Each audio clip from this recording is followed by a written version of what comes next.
Welcome to Redefining Balance for Working Moms podcast, where we believe life balance is possible. Yes, even for you. You might just have to redefine what it looks like for yourself. I'm your host, fellow working mom, and founder of Your Life Rocks, Jenny Stemmerman. Each week, I'll bring you practical, real-life tips to help you focus on the things that matter most in life and be the best version of yourself in every area that God has called you to. Ready to redefine what balance looks like for you and your life? Let's go. Hey there, welcome to the show. I am so excited that you're here to hang out with me today because today's episode, I just truly believe is so incredibly important. We're going to be talking about stress and anxiety in our kids. Now, I don't think I need to tell you, because you probably already know, that this last year has been really stressful for all of us, and especially on our kids. I mean, there's been so much change and so much new and just some scary times. Depending on the age of your kids, it's probably affected them in different ways. But today I am joined by a very incredible guest, someone who I consider a friend and is my go-to whenever I have any kind of parenting concerns. Now, this topic has come up a few different times in our communities inside the membership and just talking about how we can best support our kids during this crazy time, like when we're starting to see more anxiety and more stress in our kids. And so I wanted to reach out to my friend Joy and have her come back on the show. She's been on the show a few times before. But Joy, she's a wife and she's a mom. But in addition to that, she also works as an anxiety support coach and a psychotherapist. And she's really crafted all of her work around helping to support parents with their kids and helping them really kind of process through things like this last year. And the thing that I really love about what she does is that she values integrity and uniqueness in every family and every individual that she meets. She's made it her mission to spread awareness and utilizing therapy and coaching as a means of helping families bond closer and make their mental health a priority. And the thing that I love even more about her is personally, she is such a strong Christian woman. Everything that she does, she can see it right back into the God and His Word and what He's doing. And that is one thing I absolutely love and adore about her. Plus, she's just one of those people that like you instantly feel connected with, like you've known her forever. Like she is such a great person to be around and such a wealth of knowledge and wisdom that we can all be learning from. So I'm really, really excited. If you haven't yet met Joy, that you get to meet her today. So without further ado, let me get into my conversation with my friend Joy.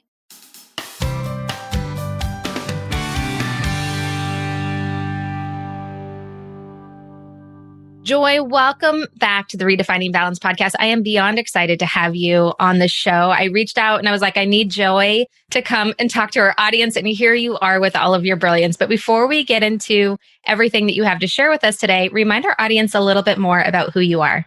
Hi, Jenny. Thank you so very much for having me back on your show. This is exciting and it's such an honor to be here with you. My name is Joy Acaso and I am a psychotherapist and an anxiety support coach. I love that. You say it like it's, oh, this is what I do.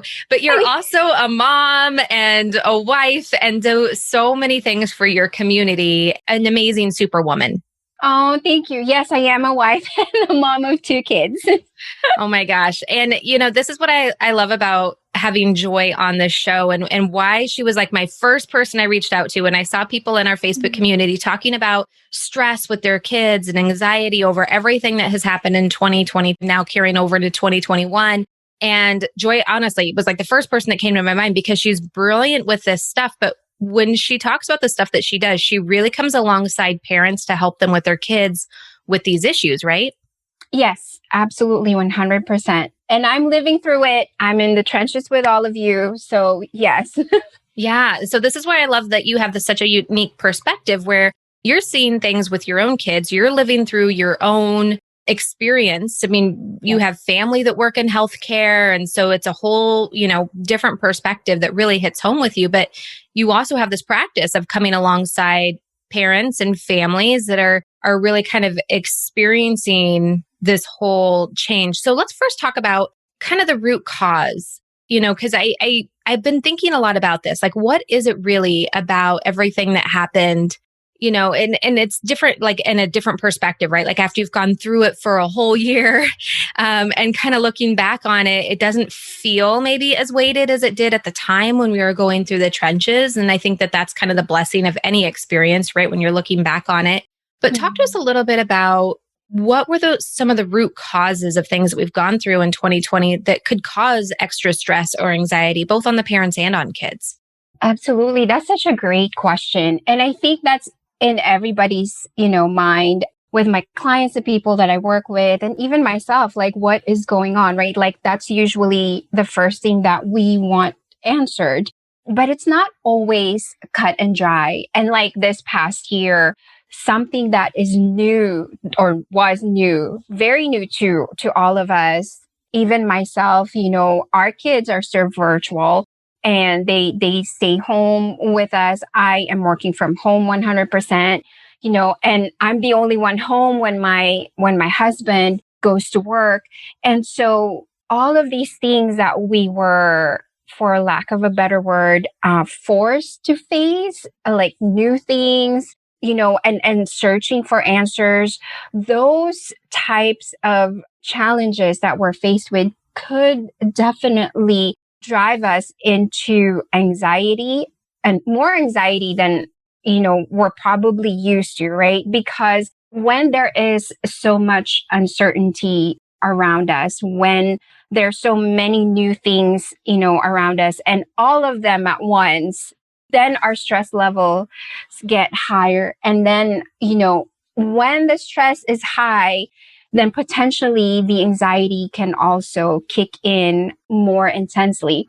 And then you add to it the long-term isolation, because we all thought it was only going to be a 2-week lockdown. Mm-hmm. No, it wasn't. We're almost a year into it, and then the long-term isolation, as I said, also, having to shift, like moms who have to now adjust, their schedules at home, whether you're a stay-at-home mom or working mom, like now you're having to figure out all of these things. And then you start to become overwhelmed. But then we're so used to going and going and going and never stopping. And so even in the midst of the pandemic, like, if we didn't have a chance to really sit down and say, hold on a second, like what's going on here? And we just keep going, then everything potentially piled up. And so now we find ourselves like so anxious and panicked at times. I'm so, as you're like talking about this, I'm thinking it's so great to kind of hear the way that you kind of lay it out, almost like in a timeline that you can like go back and be like, yeah, that makes total sense. I totally can see that. And the reason why I want to revisit this, because I think so many people are like, I don't want to even, like, we all know what happened. We don't need to, talk about it again. But the thing is that we need to always be learning and growing. And if we can look back over what happened in 2020, it may never happen exactly that way ever again, hopefully. Fingers crossed, Yes. please God, no. But, we're always going to be faced with challenges and changes. And so to be able to learn how we can better adapt to those things when they come, I think is really important. Now, one thing that you said that I would love to hear your thoughts on is that you talked about stress and then stress becoming anxiety. What are kind of those key differences? Because I think sometimes especially when we're looking at our kids or even thinking about ourselves, we kind of can sometimes mix those two words together when we're thinking about what we're experiencing. Like I'm so anxious about this or I'm stressed about that, but we don't really always know the clear definitions between those two. So can you kind of help us create some clarity around that? Yes, absolutely. First of all, anxiety is an emotion, right? Like at the very basic, it is an emotion, but with every emotion, we experience it differently. It's an individual experience. Like anxiety, feels different for everyone. We have very different physical symptoms, for example, when it comes to anxiety. And then there's stress where they can feed off of each other, basically. So like stress is more of, there's actually a stress hormone that the brain releases, right? To help us to get ready for that fight or flight mode we've all heard of what that's like, fight or flight or freeze mode. So that's an actual chemical reaction and an actual phenomenon that happens in our body. And so both of them, like stress and anxiety, when we have appropriate levels of those two things, we're okay, right? Because that's the one that, for example, if you're experiencing anxiety and a little bit of nervousness before you speak or before you take a test for those of you moms who have, children in school, things like that, like that can drive you to study harder or like put effort into your tasks, right? So that's an appropriate level. Same thing with stress. If you're stressed out with, for example, your bills to pay or like chores at home, then at an appropriate level, it'll drive you to kind of organize like what's happening at home. Like, okay, I need to prioritize. I need to do this because there's too many things going on at once. However, when those two sort of move past your limit or move past the threshold, that's when it could become debilitating to where, you're constantly stressed out, right? Or you're constantly in an anxious state. There is sort of a thin line between the two, but you can be stressed out without being anxious. It's almost like, when you're stressed out, it's more of like thinking about, these things. And then anxiety can be a physical manifestation of the stress itself. Okay, that's really good because, I think sometimes we think I don't want to have any anxiousness or be stressed out at all. But you're really saying like there is a certain level of healthy stress and healthy anxiety that we need to be able to function properly. And our kids kind of need in order for them to, keep moving forward in life. And I think it's so counterintuitive because I think maybe it's a societal thing or a generational thing, but we kind of want to shield our children from stress and anxiety of all kinds, right? That they just have this peaceful little existence when really we need to be preparing them for the real world, but in a healthy way. So as moms, and because we are spending so much time with our kids right now, which can sometimes drive us bonkers, but how can we really use that extra time that we have with our kids to help them cope or learn the differences of unhealthy versus healthy anxiety? And how do we even know? Oh, yeah. So sorry, that was like 10 questions in one. No, that question though of like, how do we make use of our time? And I was thinking the same exact thing. So I want to say, let's make use of our time now to increase our knowledge on perhaps like what anxiety does or how it impacts our children and our family, right? But then I was also thinking like, okay, there are moms that are busy. Well, not there are moms. Moms are always busy. And so if I tell them like, take the time, but listen, if you have or carve out 5 minutes of your time to, whatever that looks like for you, to read up an article or a blog post or a symptoms checklist. There's different resources, out there, or reach out to a professional just to have like a quick call with them and, anything at all.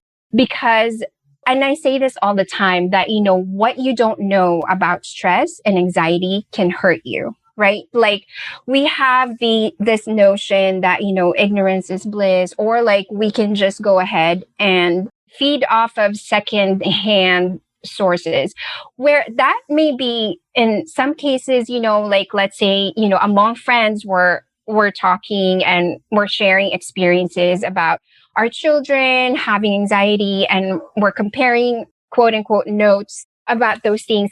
That's a good stepping stone, but you always want to go to the source. Like you always want to really understand, what anxiety is and what stress is first and foremost, at least that basic knowledge, right? Because then you can now apply it to your family and say like, okay, this is what I'm observing and this is what, professionals say or what the articles say. Now, how do I reconcile these two. Because remember, I said earlier that anxiety and stress are very like individual experiences. You could be, living in the same family, but my stress is very different from my child's stress, and the way that they experience their emotions are very different from mine. So it has to be, that individual knowledge and understanding. For example, right, like my daughter, she's in seventh grade this year, she's still virtual. And so one day I asked her, I said, are you stressed out? Like, and she's like, no, like, are you anxious? Like, is it okay? Is it too much? Is school too much for you? I always emphasize, that your health is more important than your grades. And so, I was asking her those questions, and then she kept saying, no, I'm fine. I'm fine.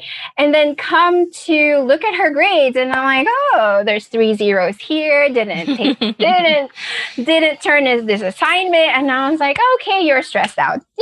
You see what I'm saying? Like, if you as a parent, first of all, know, and I'm not saying we'll never know exactly like to the T, like what is going on with our children, but at least you need that framework. If you have a basic understanding of what stress and anxiety looks like, then you can say, okay, my child is a little bit stressed, because I know that forgetfulness is, for example, a manifestation of stress. I mean, when I asked her, like, what are these zeros in your grade book? And she said, oh, I forgot to turn them in. Okay, well, then you're stressed out. You keep telling me you're not. Like, yeah. And so a lot of that, I'm assuming, would be also kind of knowing what like your child is baseline wise. Yes. So for example, my older son, he's always forgetful. Like he could be in the most blissful situation and he's super forgetful, but I've noticed with him different physical things that he does when he gets extra stressed or anxious. His eyes get a little bit bigger. He kind of shuts down more and doesn't talk as much. He goes to his room a little bit more. Where my younger son, he's very vocal. Like if he's stressed or anxious, he gets louder. He stomps around. He slams. Like it's very different. But knowing kind of like what their natural, who they are, how they live, like on a baseline level, I would imagine is helpful to kind of see the difference of when stress rises. Is that right? Very, very helpful. It's funny you say that because our first grader is the same way. He's more vocal. He'll tell me, I don't want to go to school today. I'm stressed out. Okay, well, that's easy. Or like he'll start crying. And I'm like, okay, we're not doing so well today. Yeah. And I think that that's a big thing that has been for me is that, you think things are going okay. You think you're trying to support them the best way that you can. And then all of a sudden they just like break down in tears or they do something that you're like, whoa, this like, I had one instance a few months ago where my oldest like just started like hitting stuff. Like he just like was like the anger and you could just see it, and he was just like so mad. And I could tell and again, this is me putting on my own knowledge about myself onto him, which might not be right. But I know for me, like when I bottle stuff up, and bottle, like that bottle explodes and it comes out as anger. And, just seeing that in my kid, I was like, oh my gosh, I thought I was supporting him, but maybe not. Yeah. That's such a good example too, because a lot of children and teenagers, more so teenagers, right? When they start to become teens, sometimes they don't have the vocabulary to tell us like, I'm anxious or like I'm worried. And then it'll just come out as anger, right? Like, and so I also caution parents, listen, before you start to label what your kids are doing, before you start to call them defiant or having these temper tantrums or things like that, like just know that anger can also be a symptom of anxiety and overwhelm. Wow. Yeah. So I wasn't completely off. That's good to know. No. So what do we do then, Joy? Like when we start to see this in our kids, and I think all of us parents can kind of look and see like, okay, our kids are maybe acting up a little bit more than normal or being more defiant or crying a little bit. So then what do we do about it? Like, how do we best support our kids? Sure. Okay, I had to interrupt this episode to ask you a question. How are you implementing what you are learning from this show? I mean, it's really great that you're investing in yourself to learn how to grow in each area of your life, but I want you to really apply these things so that you can reap the benefits of a more balanced life. If you're not sure how to begin, I want to invite you to join Life Balance Membership. Inside the membership, you'll find courses to help you create the habits that allow you to move forward with what you are learning. Plus, you'll have resources for each area of your life to help you take the guesswork out of figuring out how to create balance for yourself. For example, we have a full career guide that guides you through annual, quarterly, monthly, weekly, and daily routines to help you reach your career goals. It's actually what to do, how to start your work day, wrap up your work week, type checklists, and more. And that's just one area of life and one resource in it. Plus, you'll get access to the membership community and our member-exclusive podcast episodes where we take things to the next level in your self-coaching, like how to set boundaries and what to do when you struggle to make a new habit stick. You can try it for free for 7 days, which is the perfect amount of time, by the way, to take the 7-day Clear the Chaos course. It's an excellent place to start. Just upgrade inside the Your Life Rocks app or go to lifebalancemembership.com to learn more. Oh, and members save money on things like our 12-week program, Life Balance Method, and the Life Balance Planner, and so much more. So join inside the app or go to lifebalancemembership.com. Okay, so we take our knowledge or whatever understanding, right? Doesn't matter whatever level of understanding we know about as parents about anxiety and stress. Okay, we have that. And then exactly what you said, what is a baseline for my child? Observing them, monitoring them, and knowing who they are. Probably not 100%, but at least close, right? So we've got that. And then now this is what I'm seeing. So you have to look at all three data, right? Like all three information to see what's going to be your next plan of action. Your fourth step will then be ask them. Do not assume that because you have all three lined up, you've got your information, you've observed, their baseline and everything, and this is what you're seeing. Do not go in to the battlefield and say like, listen, you're acting up. Like, what's going on? That is a sure way to shut them down. That is a sure way to build distance and gap between the two of you, and then nothing gets resolved, right? Mm-hmm. First thing that you have to do is sit down and ask them, how are you doing? Like, check in with them. And the checking in, sometimes they may not say it the first time you check in with them. That might take 3 or 4 check-ins with you. That's completely okay, as long as they know. Once they know that you are there ready to engage with them and listen to them, their hearts will be softened, and then they'll pour it out, and then we don't know what to do with their emotions. But you have to make sure that you ask them. If they start to tell you, I'm getting anxious, I'm stressed out, okay, now don't offer the solution right away, because what you want for them to define what that means for them, right? Like, so what do you mean by anxious? Can you, what happens? What happens when you're anxious, for example? So you want the physical side of it. Let's say they say, I can't eat when I'm anxious, I can't eat, and then my sleep gets affected. Okay, great. So can you, as a parent, sort of handle that first at home? Okay, so let's try and make adjustments on your sleep schedule, on your nutrition and things like that. Now, once you try and do that, and then the anxiety, doesn't subside, that's when you can now reach out, to a professional. But the very first thing that you need to do is really ask your kids to define them for you and take notes. I always tell people, keep a notebook or like put it on your phone, after you've talked to them, try to write it down so that you don't forget. So that if it ever comes to a point where you have to meet with a professional, at least you have your notes. And these are the things that my child told me. And, and that helps a lot in the process.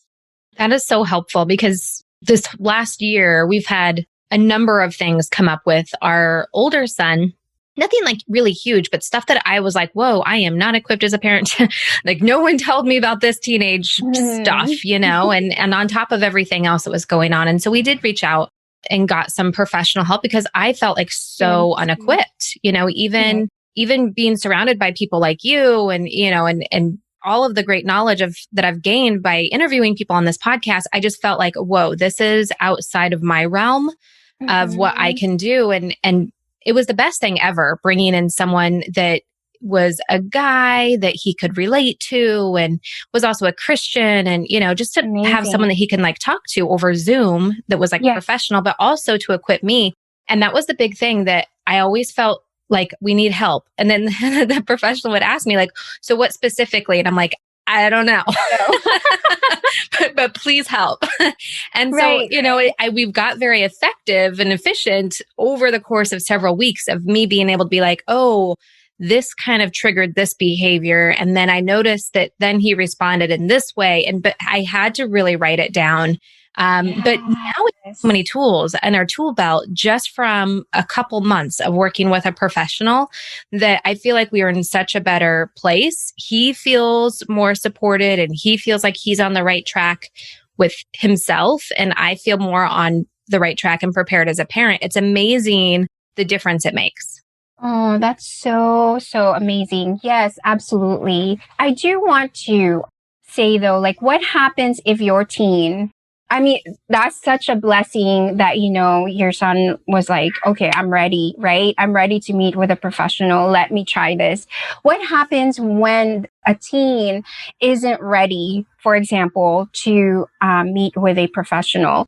I always tell the parents, well, you can start. Because I've had both situations, unfold. And I've seen this many times where the parent will start to have, coaching or counseling sessions.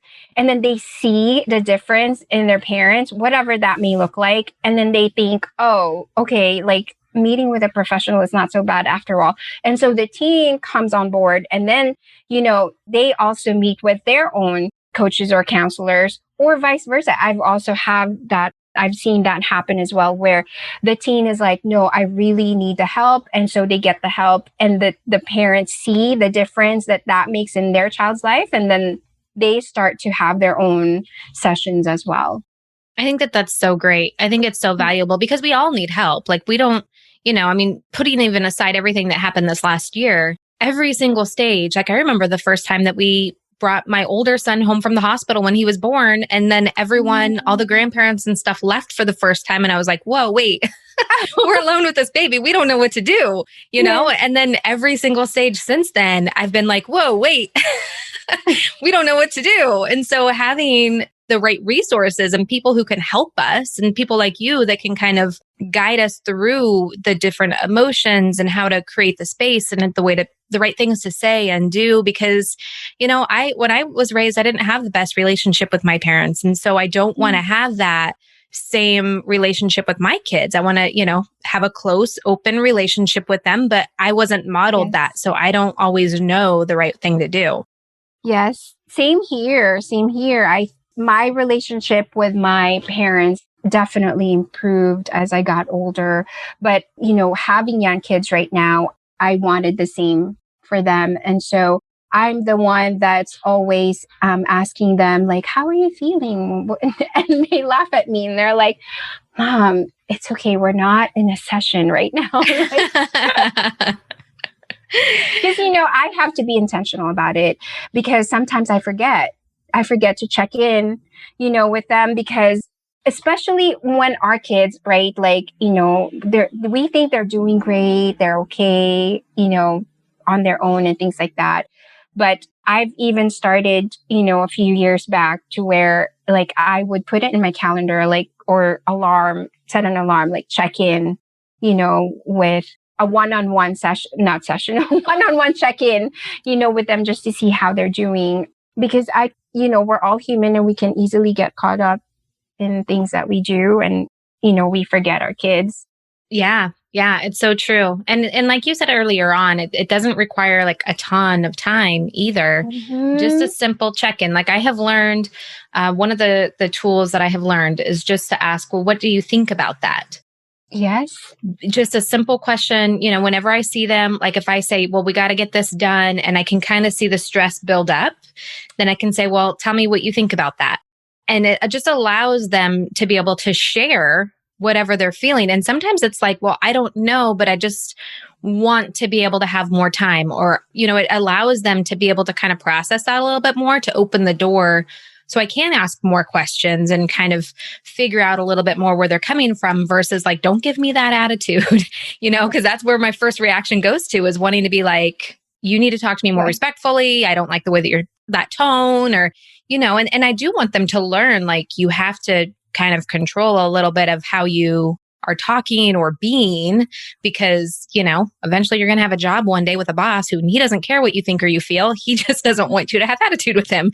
So, but it is a matter of kind of, if I don't know what the root cause is, I can't help them process through that.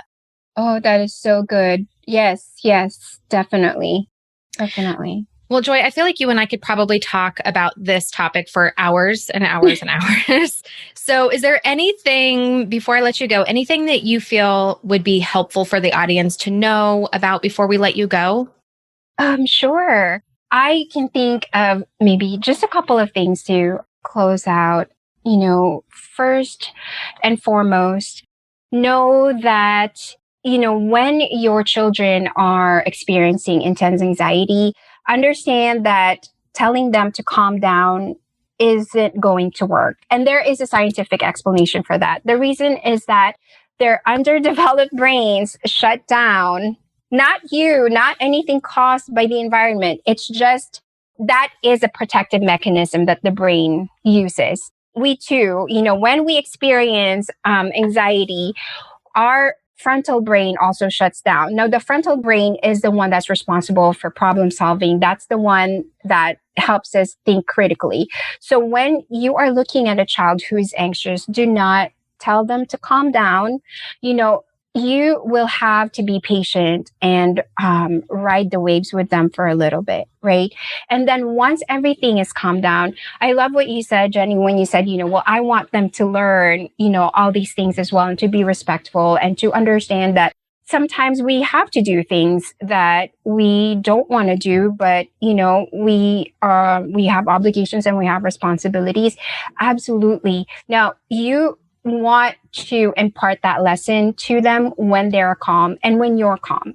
But in the midst of anxiety, you will have to, cope with them. And really, your presence is going to be the most important part of helping them and supporting them in the midst of their intense anxiety. And carve out some time, for them to be able to, like what we've mentioned before, check in and make sure that you have some time to where, you impart your wisdom and you impart your understanding to your children. But once again, not in the middle of them having these intense emotions. And lastly, I wanted to share, I was doing a devotion 2 days ago, and I thought this was so good for our situation right now. And forgetfulness is what leads us to despair. When we forget the good things that God has done for us, when we forget the experiences, the success, the progress that we made as a family. Well, we are still in the pandemic, but, coming out of the thick of it and not forgetting to look at how we've thrived, how we've survived, and how our children are, handling their own stresses, right? So forgetfulness leads to despair, but I believe that the opposite is also true. When we remember, then we have hope. In Psalm 77, verse 11, it says, I will remember the deeds of the Lord. Yes, I will remember your wonders of old. And being in that, sense of wonder and being able to remember, call to memory the goodness of the Lord and how he has, extended his grace and mercy to us this past year, will also help us continue to hold on to that hope. Because when we have hope, then we can arrive at clear solutions, at, meaningful solutions that is best for our families.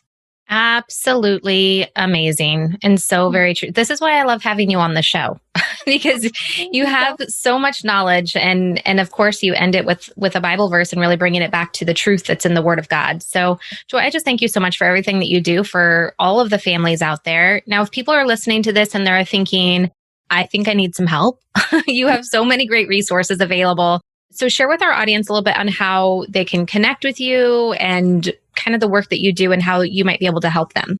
Yes, I do have free resources, articles, and podcast interviews in my website, www.joyacaso.com. And if you have any questions, anything that you would like me to clarify, please feel free to email me at hello@joyacaso.com. Fantastic. We will link to everything that Joy was mentioning, all of her social media channels, her website, everything down below in the show notes. Joy, thank you so much for coming on the show. As always, you are a huge, huge blessing. Thank you so much, Jenny.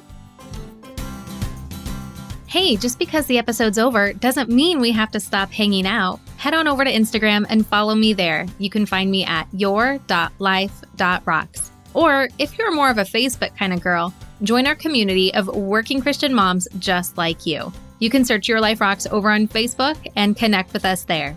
And if you're ready to truly create lasting balance and get results in your life, maybe it's time for you to join Life Balance Membership.